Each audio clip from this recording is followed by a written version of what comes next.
대법관 후보 전격 제청, 하지만 협의는 없었습니다. 조희대 대법원장이 노태학 후임 인선을 사전 조율 없이 서면 통보하면서 대통령실과의 냉기류가 정점으로 치닫고 있습니다. 전말을 빠르게 짚어봅니다. 이건 또 어떻게 봐야 할까요? 자, 지난 반년간 노태학 전 대법관 후임자를 제청하지 않아서 비판을 받아온 조희대 대법원장이 오늘 대법관 후보 2명을 동시에 제청했는데요.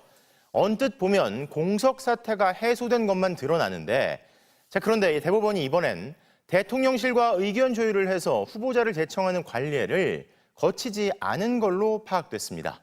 조희대 대법원장이 청와대 협의 없이 대법관 후보를 일방 제청하자 사법부 내부와 정치권에서 사법부의 정치화라는 거센 비판이 이어지고 있습니다.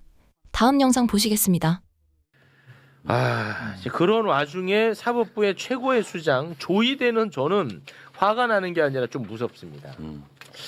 지금 현재 문제가 굉장히 많은데 그중에서 가장 큰 문제가 이제 대법관을 대통령에게 제청하지 않는 문제이지 않았습니까? 네. 지난 3월에 노태학 대법관 퇴임했거든요. 근데 후보 추천위원회가 이미 1월에 후보를 추천해둔 상태였는데 대통령에게 제청을 하지 않았어요. 그 4명 한번 좀 소개해 주시겠습니까? 네, 김민기 수원고법 판사하고요, 박순영 서울고법 판사, 윤성식 서울고법 부장판사, 손봉기 대구지법 부장판사 이렇게 4명의 후보를 이미 추천을 했습니다. 1월에. 예. 1월에 해놨어요. 지금 8월이다 이 참고로. 그리고 이제 9월에 퇴임하는 이흥구 대법관 후임도 후보 추천위원회가 후보를 이미 다 추천해 놓은 상태였습니다. 자, 4명은 김문관 부산지방법원장이고요. 그리고 김성수 서울고법 부장판사, 김예영 서울 남부지법 부장판사, 그리고 김정중 광주지법 부장판사 이렇게 4명입니다. 네, 그런데 이거를 대통령에게 제청하지 않는다는 이유로 국회에서 이제 탄핵을 좀 해야 되나 하는 목소리가 좀 나오지 않았습니까? 맞아요. 그러니까 조희대가 2명을 대통령에게 제청을 했는데 문제는 뭐냐? 임명권자는 대통령입니다. 네. 그래서 관례적으로 청와대하고 사전에 이렇게 교감하고 협조를 합니다. 약간의 조율. 네. 왜냐하면 임명권자가 대통령이니까. 그렇죠. 네. 근데 이놈의 조희대는 협조하지 않고 물어보지 않고 지 멋대로 이번에 제청을 했습니다. 조희대가 2명을 제청을 했거든요. 예. 노태학 후임 대법관으로 손봉기 대구지법 부장판사를 제청을 했고, 이흥구 후임 대법관으로는 김성수 서울고법 부장판사를 제청을 했는데, 김성수 판사 같은 경우에는 청와대와 협의를 했습니다. 그런데 노태학 후임 대법관인 손봉기 부장판사는 청와대와 협의 없이 서면으로 그것도 지금 제청을 했는데, 이거 진짜 건방지네. 통상 최종 제청은 대법원장이 대통령을 직접 만나가지고요, 대면으로 진행을 해왔던 게 그동안 관례였습니다. 근데 이번에는 서면으로 사실상 통보를 한 거죠. 예. 자, 이제는 이제 전문 분야니까 요걸 좀 맥락을 설명을 좀 해주셔야 될 것 같습니다. 아주 그 질이 나쁜 정치적 꼼술수를 썼다고 봐요, 대법원장이. 그러니까 지금 1월 달에 추천된 대법관 후보를 여태 임명하지 않고 있다라고 하는 의도가 드러난 거죠. 그렇지. 이번에 해가지고 자기가 하고 싶은 사람이 따로 있었던 그렇죠. 거야. 사실은 그간에 이제 흘러나온 얘기들이 저 손봉기 부장을 시키고 싶어가지고 청와대에서는 그 김민기 판사를 원했나요? 그거는 잘 모르겠어요. 여성 판사들이 아무래도 조금 더 필요하지 않냐. 여성이 몇 명 없으니까 그런 얘기는 있었지만 특정인으로 누구를 한다라는 거는 저는 박순영 김민기 둘 다 괜찮다라는 생각을 개인적으로 하고 있었는데 네. 청와대가 어쨌는지는 지금 그거를 청와대에 들을 수는 제가 없으니까 네. 그거는 모르겠고 보도는 있더라고요. 예, 보도는 좀, 그런 식으로 예. 났었죠. 근데 그거를 지금 예전에 저희가 일할 때 보면은 저 협의 과정이라고 하는 것이 지금 저기 손봉기 판사 같은 경우에는 없었다고 지금 보도를 하는데 쉽게 말하면 없는 건데 사실은 없었던 게 아니라 그간에 이제 오가는 과정들이 있었던 거죠. 협의 과정이 있었는데 협의가 안 된 거지. 그러니까 조희대가 마음에 안 들었던 거야. 그렇죠. 그러니까 청와대 목소리가. 그렇죠. 조희대는 특정인을 계속 시키고 싶었고 네. 청와대는 그 사람은 적합하지 않다라고 생각을 한 거고. 네, 그런 것 같아요. 그러면은 대법원장의 제청권이라는 거는 헌법적으로 어떤 의미가 있냐면 임명권자에게 대법원장의 의사를 전하는 거죠. 나는 이 사람을 대법관으로 하고 싶다. 근데 제청을 하는 이유는 그 사람이 임명되게 하기 위해서 하는 거 아닙니까? 네. 그냥 나 제청할 테니까 임명하든 말든 알아서 하세요. 이건 아니거든. 그건 원래 아니겠죠. 취지가 당연하잖아요. 네. 그러니까 그런 과정을 원활하게 하기 위해서 협의라는 거를 하는 거죠. 근데 그 협의 과정에서 본인의 마음에 들지 않는다는 이유로 시간을 끌고 있다가 이번에 이제 소위 세칭 조금 저기하게 말하면은 끼워 팔기를 하는 건데 한 사람 더 할 테니까 두 사람 가지고 어떻게 하나 보자. 이게 참 안 좋은 건데 이게 또 검찰이 쓰는 수법이거든. 어떤 사람에 대해서 반드시 구속영장을 발부받고 싶을 때 저 같은 사람을 예를 들어서 구속을 시키고 싶고 그런데 뭔가 좀 찜찜해. 판사가 기각할 것 같아. 기각할 것 같아. 그러면은 민동기 같은 사람을 좀 선량한 사람을 끼워서 같이 청구를 하는 거야. 둘 다 기각 못하게. 그런 식의 수법을 여기다가 쓴 거랑 비슷한 상황이고요. 더 악성이라고 보는 거는 지금 손봉기 판사는 어찌 보면 앉아서 봉변당하는 걸 수도 있는데 저기는 이제 대구 지역의 향판이고 저기 김성수 판사는 광주가 고향이에요. 그러니까 이게 마치 지역 안배를 하는 것처럼 모양을 만들어 놓고 한쪽은 협의하고 한쪽은 안 하고 하는 해가지고 그러면은 본인이 생각할 때도 국회 동의 절차를 거쳐야 되는데 대법관은 그러면 이제 어떤 절차가 어떻게 된다고요? 이게 이제 이렇게 되면은 대통령이 그 임명 동의안을 국회로 보내고 임명 동의안을 국회로 보내고 그럼 국회가 청문회를 진행하고 청문회를 진행하고 청문회 결과를 놓고 이제 이 동의할 건지를 본회의에 회부해가지고 표결을 하고 그래서 동의 절차가 통과되면 대통령 임명을 하시는. 부결할 수도 있어요? 그렇죠. 국회에서 부결로 가야겠다. 그러니까 국회에서 부결하면은 이거는 웃을 일은 아닌 거. 예, 우리 헌법 조항이 어떻게 되어 있냐면 대법관은 대법원장의 제청으로 국회의 동의를 얻어 대통령이 임명한다 이렇게 되어 있거든요. 3단계예요. 대법원장의 제청. 제청은 적임자를 추천하는 과정이고요. 본인이 적임자를 추천한 사람들을 이제 그 임명하기 이전에 국회의 동의 과정을 이게 87년 헌법에 들어간 겁니다. 예, 굉장히 중요한 대법관 임명에 대한 어떤 국회 통제 시스템이거든요. 이번에 그 추천된 사람에 대한 국회 검증이 들어가는 거죠. 그러니까 조희대 대법원장이 잔머리를 굴린 거예요. 예. 아주 잔수를 써서 반란을 일으킨 거예요. 소위 말하면. 그렇죠. 반란. 전 조희대의 반란이라고 보는데요. 왜냐하면 대통령에게 제청하는 건 헌법상 제청권이거든요. 이걸 대통령이 거부하라고 이렇게 한 것 같아요. 제 느낌에. 조희대가. 근데 실제로 거부하기 되게 힘들어요. 왜냐하면 지난번 한덕수 권한대행 시절에 헌법재판관을 국회에서 처리를 했는데 한덕수가 안 해가지고 그걸 헌재가 판결을 내렸거든요. 이거는 한덕수의 잘못이야라고. 그러니까 이건 부비트랩 같은 걸 깔고 있는 거예요. 조희대가. 대통령이 거부권을 임명을 하지 않으면 너 지난번 헌법재판소에 판결이 있는데 말이 안 돼라고 깔고 있고 두 번째는 조금 전에 최강욱 선배께서 말씀하셨듯이 광주와 이 대구라는 그리고 향판과 서울 이런 여러 가지 구도를 깔고 있어요. 이 양반이 잔머리를 너무 많이 쓴 거야. 아니 그러면 조희대가 이거 완전 정치질을 했다고 한 보이는데 완전히 한 거예요. 그 의도가 저는 중요하다고 보는 입장이거든요. 왜 그랬을까? 그러니까 단순하게 보면 이번 전당대회에서 조희대 탄핵 이야기가 나오니까 이 양반이 뿔이 났을 수도 있고 아주 단순하게 보면 본질적으로 보면 대법원의 원장으로서 마음에 안 드는 거예요. 지금 상황이 아주 대단히 마음에 안 들고 뭔가를 틀고 싶은 거예요. 그게 저는 핵심이에요. 무섭다고 해요. 이게. 그러니까 저는 조희대가 그러니까 이재명 대통령 후보로 날리려고 했던 사람이잖아요. 그러니까 나는 호시탐탐 기회만 노리는 것 같아요. 난 그래서 이게 무서워요. 대통령인데. 윤건영 의원님께서 헌재 재판과 관련돼 가지고 제청을 했는데 임명을 안 하면 그 부분도 잘 지적을 해주셨지만 실제로 한덕수 권한대행이 그 당시 이제 그 마은혁 이제 정계선 조한창 임명하지 않은 것에 대해서 추후에 이 한덕수 탄핵 결정에서 이거는 굉장히 위헌 위법한 행위다라는 거를 지적을 했거든요.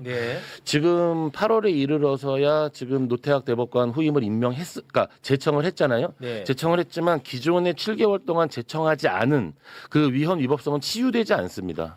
이거는 여전히 대법원장으로서 굉장히 위헌적 행위를 한 것으로 남아 있는 것. 이것도 지적하는 것도 의미가 있죠. 그렇습니다. 네네네.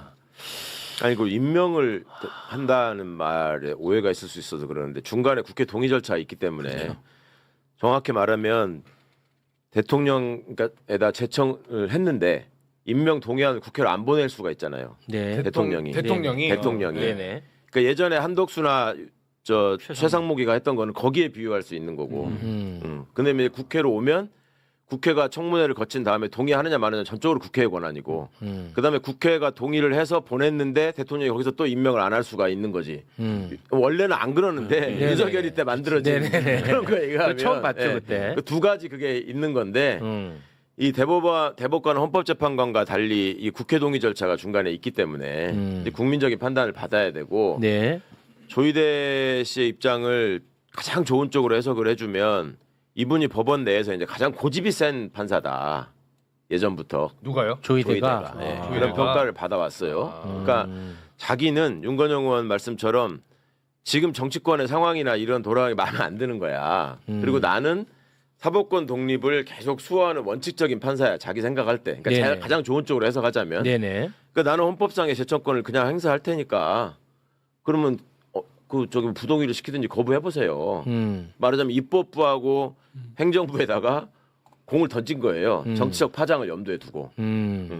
그래서 누가 뭐 국민들이 보기에 누가 이기나 해봅시다 이런 마음이 있을 것 같고. 아니 그렇게 예를 들어서 이재명 대통령 흔들어서 어떤 것을 얻으려고 하느냐가 그게 저는 있는 문제라는 거죠. 이게 거거든요. 지금 그 법원조직법이나 이 사법개혁 법안들이 통과가 돼가지고 대법관 숫자가 늘어나잖아요. 네네. 그러면 앞으로 조희대 씨가 내년 7월까지가 정년이기 때문에 그 안에 또 대법관 제청 이게 이제 계속 필요한데 이게 있구나. 본인은 앞으로도 계속 이런 식으로 내 맘대로 하겠다라는 일종의 기싸움. 기싸움. 그럴 수는 있겠네. 그럼 이제 국회 입장이 대단히 중요할 것 같은데. 그래서 저는 이건 뭐 간명한 것 같습니다. 예. 제가 볼 때 조금 전에 말씀드린 것처럼 조희대 대법원장의 의도 그리고 정치적인 노림수가 다 뻔히 보이잖아요. 국회에서 철저히 검증하면 됩니다. 뭐 길게 이야기할 것도 그렇죠. 없고 그리고 대통령한테 부담 줄 필요도 없고요. 네. 국회가 따박따박 제의를 하면서 검증을 잘하면 뭐 답은 나와 있는 것 같습니다. 네, 알겠습니다. 저는 아무튼 조금 더 악의적으로 지켜보도록 하겠습니다. 그리고 국회가 시간 끌지 말고 네. 정해진 대로 하는 게 중요해요. 맞아요. 예전에도 보면은 대법원장, 대법관 그 부동의해야 된다고 한참 그러다가 시간 가고 나면은 또 이래저래 로비 받아가지고 스무시 넘어가고 그랬거든. 그런 짓 안 해야 돼.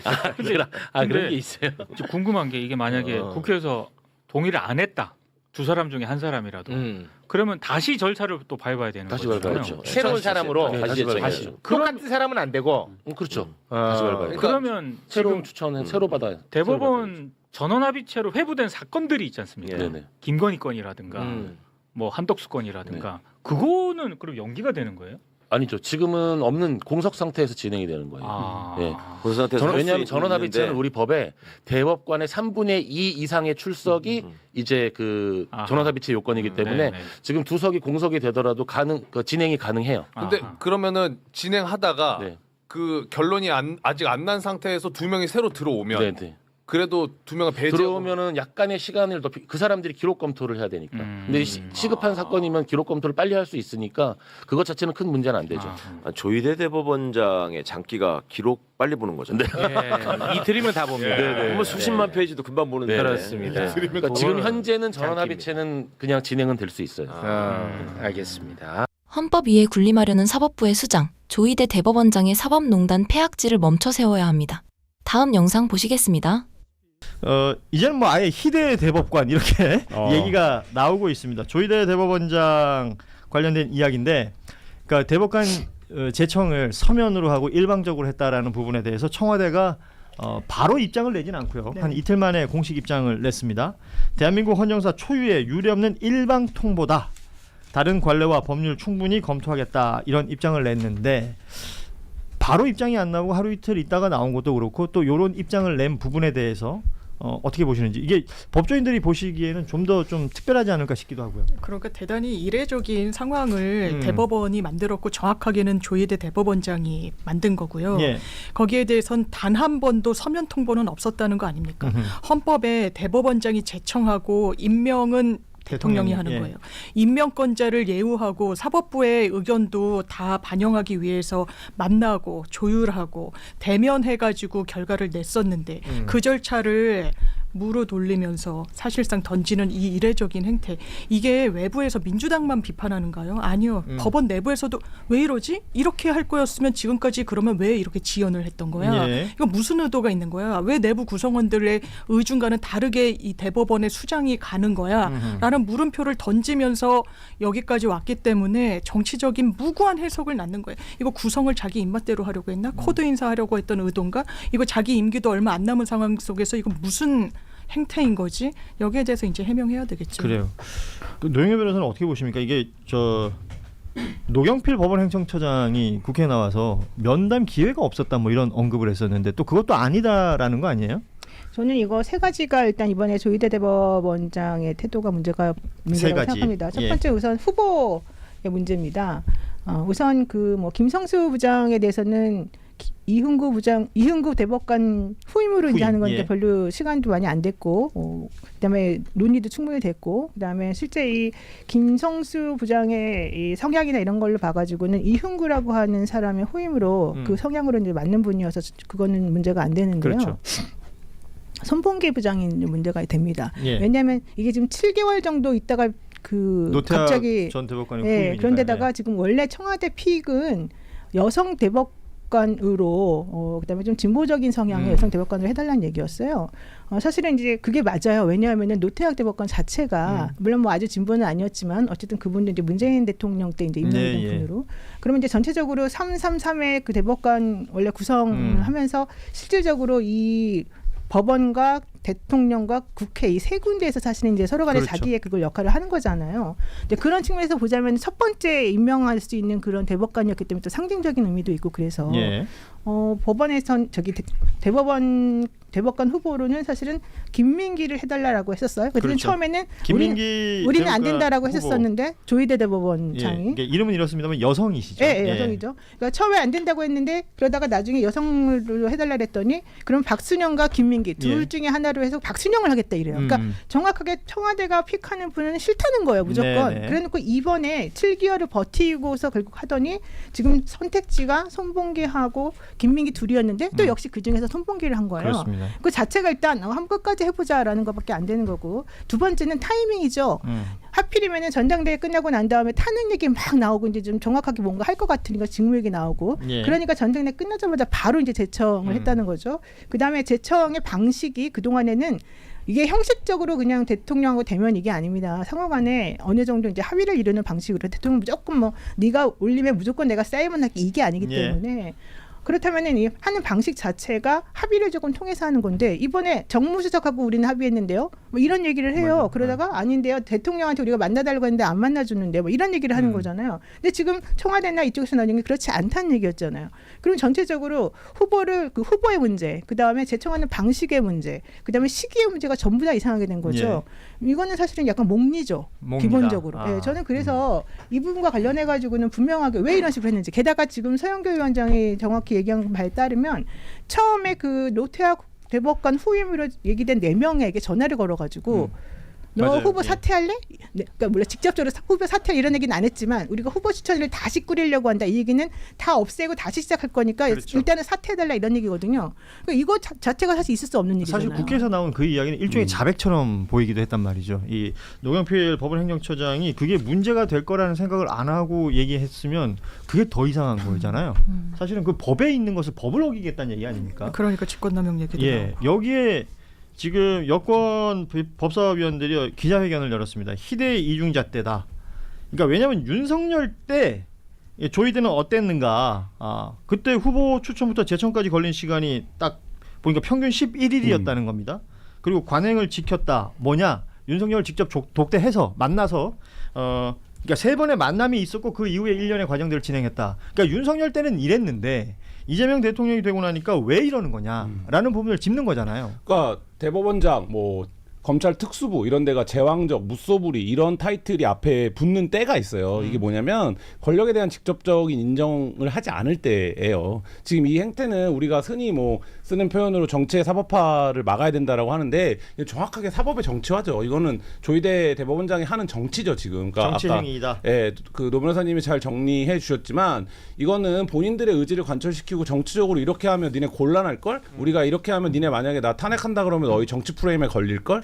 그리고 이렇게 1+1 패키지로 하면 니네 어떻게 할 건데? 그렇죠. 뭐 이거 하나는 합의된 거고 하나는 뭐 계속 손봉기는 향판에다가 문재인 정부 때도 대법관 후보에 물망에 올랐고 하니까 우리가 우리를 더 지원할 걸? 뭐 이런 식의 말하자면 계산을 깔고 한 행위이고 이거를 지금 뭐 그 여러 방송에서 얘기하고 있지만 고상하게 재청권이 뭐고 뭐 동의가 어떤 과정이고 임명권이 뭐고 이게 헌법상의 구속요건이 어떻고 이런 얘기를 해봐야 이게 안 말리고 지금 이쪽에서 기다리고 있는 건 우리가 협의가 안 돼갖고 제청했는데 이 제청한 후보들이 결격 사유가 별로 없는데 다 얘기할 수 있는 사람들인데 민주당이 또 대법원장 탄핵하려고 한다. 이거 사법 독립성 흔든다. 왜 사법 독립성 흔드냐? 공소 취소하려고 그러는 거 아니냐? 이 논리로 가는 프레임을 짠 거고 조희대 대법원장이 이렇게 나올 수 있는 이유 중에 하나는 지난번 대선 과정에서부터 드러났듯이 이재명 대통령을 바라보는 기본적 시각 자체가 문제가 있는 거 아니냐? 그러면 우리가 소위 말하는 법조 사법 엘리트 카르텔에서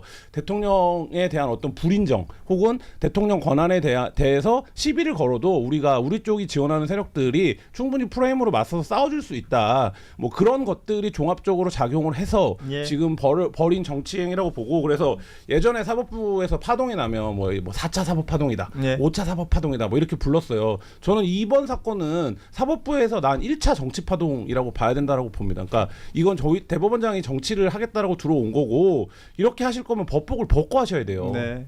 저는 이거 하나만 꼭 말하고 싶어요. 지금 아까 제가 타이밍 얘기하면서 전당대회에서 뭐 탄핵 얘기하니까 했다고 했지만 사실 그거보다 더 중요한 타이밍적 요소가 있어요. 뭐냐, 첫 번째 대통령에 대한 여론조사 국정 지지율이 매우 떨어지고 있는 상황이었고 또 하나는 민주당과 대통령을 지지하던 진보 세력 내에서 서로 분열이 일어나가지고 대통령에 대한 공격이 시작이 됐었었고 그 공격을 하는 주체가 매우 굳건하고 매우 힘이 센 집단이었는데 그 집단의 공격 내용이 하필이면 국민의힘이나 저희 야당 쪽에서 계속 보수 쪽에서 계속해서 주장해오던 내용하고 괴를 같이 한다는 바로 이 타임인 거예요. 이게 되게 치사하고 이게 현실적으로 어떤 식으로 해도 아까 이제 김한 기자가 말한 것처럼 너네들이 지금 이렇게 지금 하고 있을 때 니네들이 상당히 불리할 텐데 이거 해봤자 우리가 여론전에서 이제 이길 텐데 니네들 주장하는 그 내용 받아줄 사람 없을 텐데 이걸 지금 우리들에게 좀 약간 실력 발휘, 실력 행사 이렇게 하는 거라고 저는 봐요. 그러니까 말하자면 이제 저열한 정치 행위다. 이런 평가들도 지금 나오고 있는 것이고요. 그 오늘 변호사 두 분이 계시니까 노병필 이 처장이 얘기했던 그러니까 대법원장의 재청권과 대통령의 임명권이 동등한 권리다. 라는 주장에 대해서는 어떻게 답을 주시겠습니까? 대단히 무도하다는 생각이 들고요. 무도하다. 그럼 재청했으니까 그럼 임명 다른 사람 하면 아무 말 안 할 건가요? 재청권 따로 임명권 따로가 아니잖아요. 재청을 받아서 임명을 하는 구조잖아요. 심지어 헌법에 규정된. 재청하라고 해서 재청했는데 뭐가 문제야? 이거는 행정부의 수반에 대한 예의가 전혀 없는 거예요. 이건 행정부 수반에 대한 예의를 떠나서 국민에 대한 예의가 아닌 거예요. 선출된 최고 권력자에 대한 이런 행태를 사법부가 보인다는 거 언제 이런 전례를 우리가 본 적이 있습니까? 대단히 이상하다. 근데 이게 두 가지 측면에서 다 짚어야 되는데 하나는 법대로구나. 재청권이 있으시구나. 우리 임명권 있고 그 동의권도 있고 그러면 저는 그 절차에 맞춰서 법대로 해줘야 된다고 봅니다. 그러니까 지금 뭐 한 번도 대통령이 제청된 후보를 거부한 적이 없다 뭐 이런 얘기 재청 거부권이 있는 거니 없는 거니 이런 얘기하는데 그거 보면 판단 받아야 돼요. 이 시비를 건 건 이 도발을 한 건 대법원이에요. 그러면 누구는 제청하고 누구는 제청 안 하는데 그럼 이쪽에서 하겠죠. 이거 위헌이다. 제청 거부권은 없다. 그럼 그거에 대한 심판 받아야 돼요. 그 제청 거부권 없다고 하면 보내면 돼요. 그러면 국회에서 논의하면 돼요. 아니면 대통령이 그럼에도 불구하고 국가 질서와 통치 안정성을 위해서 국회로 보내 2명을 다. 그러면 강하게 비토 의견을 달아야 돼요. 그러니까 우리는 이렇게 생각한다. 이 재청은 헌법적 절차를 무시한 거고 한 건데 국정 안정성을 위해서 어쩔 수 없이 보내는데 그래서 인사청문을 할 때 개인에 대한 청문뿐만 아니라 이 과정과 절차에 대한 심판도 같이 판단도 국회가 해줬으면 좋겠다. 그리고 미비점이 있다면 그거에 대한 개선을 해야 된다. 이런 의견을 달아서 보내야 되고 국회도 이게 오면 기존까지는 잘하실 수 있겠구나. 소수자 대변하실 수 있겠구나. 경력이 이러시구나. 이러고 이제 넘어가는 거잖아요. 대법관은 국회에서 동의서 안 써주면 동의 안 하면 임명 못 해요. 그렇죠. 네, 그러면 국회도 여기서 부결시킨다. 이런 해서 법대로의 권한을 밟아줘야 되고 또 하나는 이런 거죠. 이 재청권과 임명권을 따지는 게 웃기는 게 예전에 이제 윤석열 정부 때 많이 비판했던 게 뭡니까? 민주당은 맨날 탄핵한다. 맨날 탄핵만 한다. 우리가 뭐 하면 탄핵은 법적으로 위법이 아니에요. 해요. 민주당은 뭐라고 맨날 윤석열을 비판했던 겁니까? 맨날 거부권만 행사한다. 거부권도 대통령의 권한이에요. 그러면 법대로가 각자의 자리에서 하면 어떻게 되는 겁니까? 국정 운영이 안 돼요. 그러니까요. 예, 네. 그러니까 입법, 행정, 사법이 협의하에 이거를 진행할 수 있게 법을 다 공부하신 분들이니까 한 문장 안에 넣어놓은 거잖아요. 그걸 하라고. 근데 법원행정처장이 그거를 해석하는 가장 권위 있는 자리에 있는 사람인데 나와갖고 우리는 재청권이 있고요. 임명권이 있으시니까 알아서 하시면 되고 이거는 사실상 협조를 하지 않겠다라는 뜻을 밝히는 거기 때문에 그에 상응하는 정치적인 대응과 그리고 그들이 말하는 그 법적으로 했을 때 어떤 권한이 될 때 그래서 그 책임을 법원에 조희대 대법원장한테 돌려줘야 돼요. 멀쩡한 판사 하나가 대법관이 될 수도 있었는데 안 된 이유는 뭐냐면 조희대 대법원장이 이렇게 헌법적 절차를 지키지 않았기 때문에 이건 조희대 때문이다. 이거를 정치적 책임을 명확히 해줘야 된다. 길게 얘기하셨지만 지금 이제 네. 얘기하지 말까요 이제? 아니 개기고 있다는 거 아니에요. 네? 개기고 있다. 정리하면. 네. 그러니까 정치 행위. 그렇죠. 예, 그리고 이 개김, 이 근원이 무엇이냐. 그리고 사실은 국민들 입장에서 보자면 국민들이 누구나 평등하게 재판을 받을 권리가 있다라고 봤을 때 대법원장이 대법관을 임명할 수 없게끔 이렇게 시간을 끌어버린 이 행위. 그러니까 이 부분에 대해서 어제도 저희가 얘기를 했지만 국민이 선출한 권력이 아닌 이 사법부에서 정치 행위를 이렇게 하고 있는 모습을 그냥 둘 것이냐. 그러다 보니 탄핵 이야기가 또 나오는 거 아니겠어요? 네. 그러면 이 탄핵에 대해서도 굉장히 신중한 자세로 접근하는 것 같아요. 민주당 의원들도. 네. 뭐 물론 탄핵안도 만들고 뭐 이제 새로운 이제 신임 당 대표도 탄핵 관련된 언급이 있었습니다만 향후에 어떻게 정리가 돼야 됩니까? 이렇게 되면 예전 같으면 내가 길게 말해서 다 정리했는데 어떻게 해야 되는지. 아니 예전 같으면 대법원장이 사퇴했었잖아요. 이 정도면. 이 정도면 사퇴해야죠. 안 하겠죠. 그러니까 안 하면 어떻게? 근데 여기서 바로 중간 단계 빌드업 없이 탄핵으로 넘어가잖아요. 그게 조희대와 보수가 기다리는 길이에요. 거지. 이게 맞아요. 덫이에요. 예. 그러면 뭐 말? 그거 봐, 니네 어차피 조희대 인정 안 했잖아. 조희대 맨날 불신하고 조희대 맨날 탄핵하자고 했잖아. 그 사법 독립도 흔들어 버리네. 이거 법적인 권한인데 우리 행사했을 뿐인데 니네 임명 안 하면 되는데 탄핵으로 간다 그러니 이렇게 가요. 그러니까 이게 정치라고요. 그러니까 그렇지. 지금 이 조희대가 예. 한 판단이.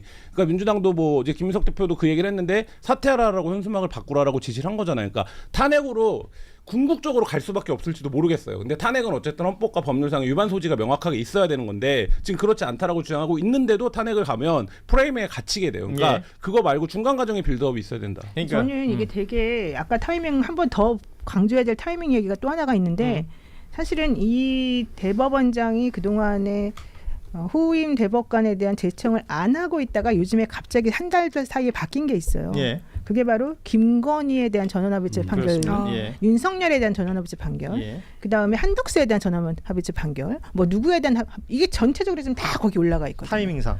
타이밍상. 하필이면 이게 딱 다 올라가 있고 되게 중요하게 이제 정점을 찍어야 되는 바로 그 타임에 딱 올리면서 야, 한 명은 내가 꼭 무조건 내 마음대로 할 거야. 지금 이걸 보여주고 있는 거잖아요. 그래서 이걸 기다리고 있었던 것 아니냐라는 얘기까지. 그래서 그 모든 것들이 정치 행위다.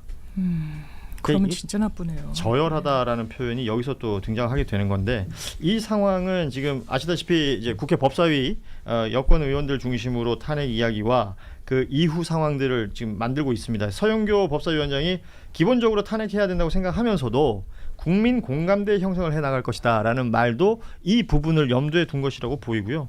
조희대 대법원장은 여전히 침묵을 지키고 있습니다. 조희대 대법원장이 7개월간 대법관 제청을 미루며 사법 공백을 방치하더니 결국 대통령과의 사전 협의도 없이 서면 통보로 제청을 강행했습니다. 헌법이 정한 삼권 분립의 정신을 무시하고 대법관 제청을 사법부의 정치적 기싸움 도구로 전락시킨 조희대 대법원장. 사법부의 수장이 지켜야 할 것은 본인의 정치적 입지가 아닌 국민의 정의와 헌법 가치입니다. 사법부의 횡포와 권력 농단을 감시하는 힘, 바로 여러분의 관심에서 시작됩니다. 오늘 영상이 유익하셨다면 구독과 좋아요, 알림 설정 부탁드립니다. 댓글로 여러분의 의견도 남겨주세요. 시청해주셔서 감사합니다.